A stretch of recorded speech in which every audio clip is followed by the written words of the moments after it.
Might be the first time I've seen him surprised. It's truly a testament to your exceptional achievements, and I'm proud to have you as an alumnus of USAO. And I'm also very pleased to introduce you, Harry, to give some remarks as the president of the Student Government Association. As you've heard, he came to USAO, this campus, to pursue an education, but also to be a member of the soccer team, having served also 3 years in the Student Government Association and most recently as SGA president, which just concluded a couple of weeks ago.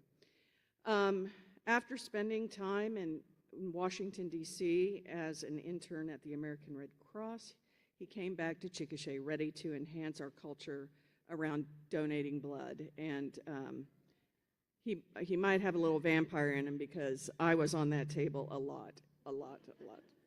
He's been an exemplary steward of this university's mission and embodies all that is right with USAO.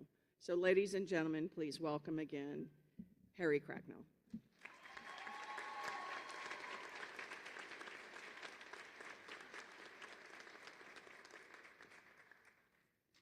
Can you hear me all right? Ladies and gentlemen, esteemed faculty, administration, family, friends, and most importantly, my fellow graduates. My name is Harry Cracknell, and I proudly stand before you today as the 2024-25 SGA President. It's a real honor to be up here today, and before I go any further, I'd like to give a special shout out to my family who have flown all the way from the UK to be here. Your support means everything to me, and I'm so lucky to have you. Thank you. So graduates, we're all gonna miss this place. But let me tell you one thing we're not gonna miss. Those dreaded group projects. Yeah, those ones. Every team had the usual suspects. You had the overachiever, color-coded to-do lists, assigning roles 5 minutes in, making you feel behind before you'd even said a word. Then there was the ghost, who vanished for weeks and somehow magically reappeared on presentation day without a single clue what was going on. And then there was the procrastinator, who promised they'd start tonight for about 12 nights in a row. And lastly, the presenter. This guy made the whole mess sound like a polished masterpiece. That was me. Many of my peers called it a superpower. I say it's just a British accent. But all jokes aside, whether you were one of the above or the normal one, the steady hand that kept everything together, we all did our bit. And just like surviving those group projects, we made it here today by leaning on one another.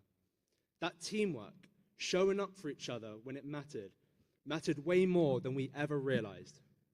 But not every challenge came with a group. Some were personal, some were painful. Let me share mine. You see, going to college in the US wasn't just my dream. It was my beautiful mum's too. Before she passed and became my guardian angel, we used to talk about it all the time. A degree, college soccer, a future that no one in my family had ever had.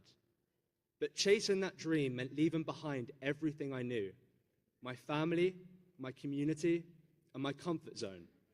So, at age 18, I packed my bags and moved 4,000 miles to a little town called Chickasha in a state called Oklahoma.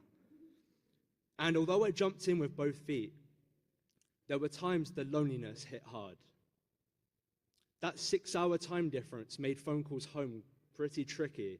And although I was surrounded by many great people, there were times I'd walk the Oval wondering, is this really for me?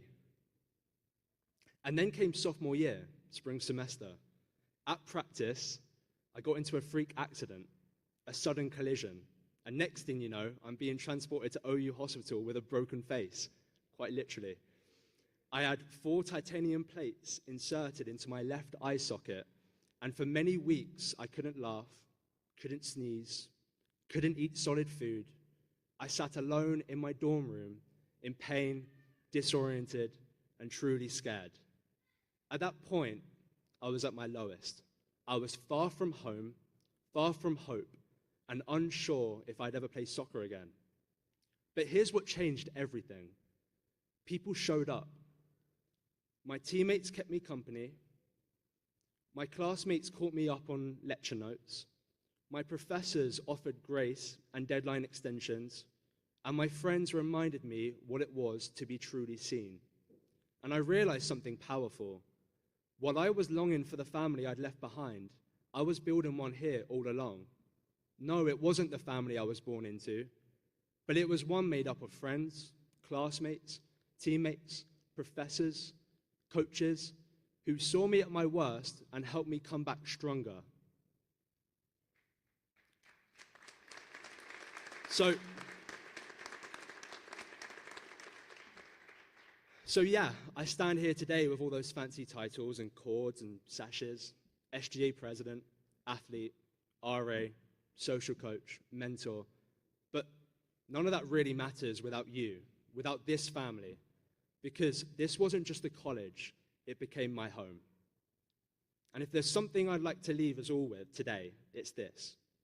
One day, we're not going to remember that grade we got in World Thought, or that tough loss we got on the road in Louisiana, but we will remember those people we made memories with, those who helped us push through, and those, more importantly, that made us feel special. Because that's the real victory. So, class of 2025, let's go out into the world the same way we got through college, together. Thank you.